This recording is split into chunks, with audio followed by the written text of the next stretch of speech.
Good morning, dear students. Welcome to 4th Standard Science online class. Today we will discuss a topic Unit 2 Matter and Materials. Okay? Now look at this picture. Here so many things are there, isn't it? The things are called as matter.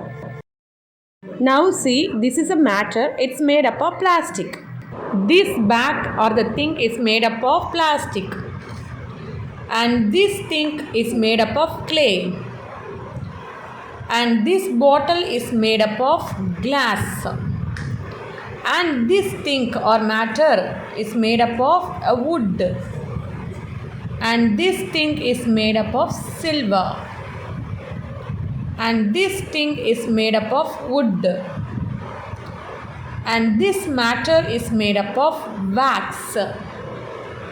And this thing is made up of leather.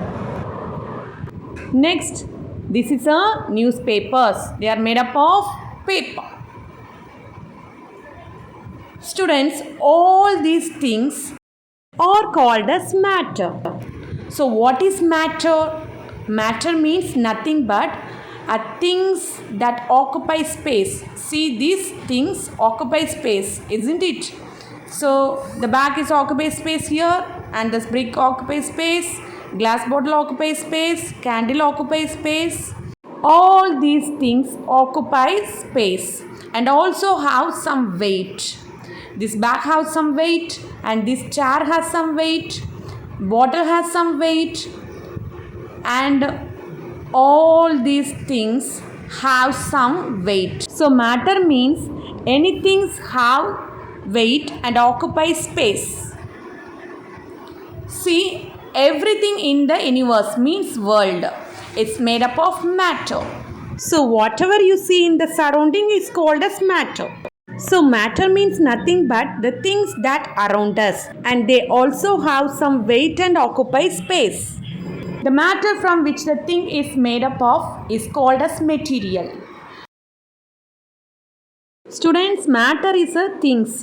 That things we can make it by using material. For example, the chair is made up of wood. Wood is a material and chair is a matter. And eraser is made up of rubber. The rubber is a material, so we can make a thing eraser. So the eraser is a matter. Next, candle is made up of wax. Wax is a material, so by using wax we can make a candle. So the candle is a thing or matter. So students, all the things or matter is prepared from the material. Anything that occupies space and have some weight is called as matter. Here all these things are called as matter because they occupy space and they have some weight. So all these things are called as matter. So students, today we are going to study about the materials and their characteristic features. Students, now we are going to study about the properties of materials, means the characteristic features of materials. Some material can be hard or soft, and some may be shiny or dull. So based on their nature, they can be classified into hard and soft material, shiny or dull material, smooth or rough material, and flexible and rigid materials. So students, now let us learn the properties or the characteristic features of materials. The first one is hard and soft materials. What is hard and soft materials? Materials which cannot be easily compressed, means easily pressed, cut or bent or scratched, are called as hard materials.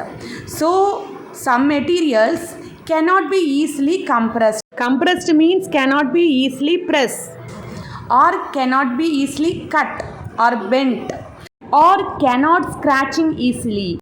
So we cannot easily cut, bend and scratched. So this type of materials are called as hard materials. Example, bricks, bone and steel. Now look at this picture. This is a steel It cannot be easily compressed and it cannot be easily cut, bent and scratched. So steel is an example of the hard material because it cannot be easily cut, bent and scratched. So the steel is an example of the hard material. Also brick, bone are the examples of hard materials. Next, the soft materials. If the materials can be easily compressed, means press easily and cut, bent and easily scratched, then this type of material is called as a soft materials. The examples of the soft materials are foam. It means it's air bubbles found on the surface of liquid. Clay. Clay is very soft, so we can easily cut and bend the clay materials, isn't it? Next is the skin. The skin also is very soft and we stretch and bend our hand with the help of skin. So these are the examples of soft materials. So students, what is hard and soft materials? If the materials cannot be easily cut and bent, then it is called as hard materials. If the materials can be easily cut and bent, it is called as soft materials. The next one is shiny and dull materials. Students, some materials looks very shiny and bright. For example, the stainless steel, gold, diamond. These are shiny materials. Now look at this picture. This is a diamond. It's look very bright, no? Because the light falls on it, so it becomes very bright. Okay. Next, some materials. For example, now look at this picture. This is a jute bag. Okay. So it's not looking very bright. It is dull in appearance, isn't it? So this jute bag is an example of the dull materials. But the shiny materials allow the light and reflect it back. But the dull materials do not allow the light. So it does not look bright. Example, candle, paper, jute bag are the examples of dull materials. The next one is rough and smooth materials. What is rough material and what is smooth materials? Now let's discuss. If the material have ups and downs on their surface, means their surface is not smooth. They are rough in nature. For example, bricks are rough in nature. Rock and tire. Now look at this picture. This is a picture of tire. If you see the surface, they have ups and downs. So they are not smooth in nature. So it is a rough material. Okay. Next, what is smooth material? Materials which do not have ups and downs on their surface are called as smooth materials. Now look at this picture. This is a picture of mirror. They are smooth in nature. Their surface is very smooth. Okay. So the mirror, silk cloth and tiles are the examples of the smooth materials. If you see the surface of these materials, very smooth. So they are called as smooth material. So students, rough materials have ups and downs on their surface.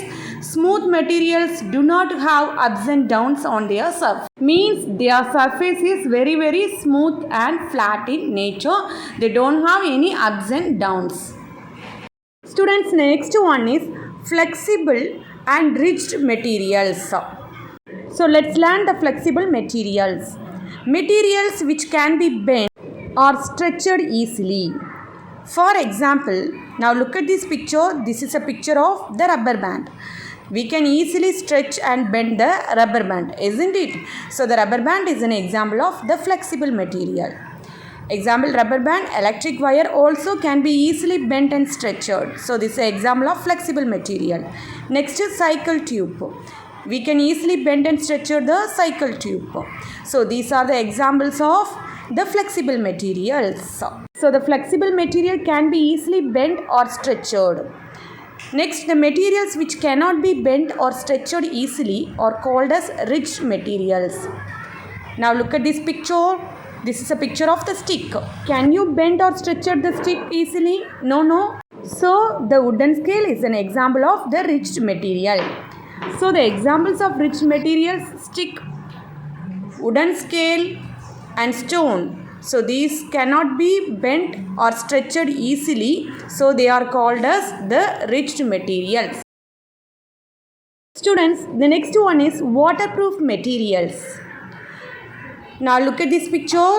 This is a raincoat. The raincoat is a waterproof material because it does not allow any water to pass through it. So this is a waterproof material. So the materials that do not allow water to pass through them are called as waterproof materials. Example, raincoat, aluminum foil of tablet strip. These materials do not allow water to pass through them, so they are called as waterproof materials.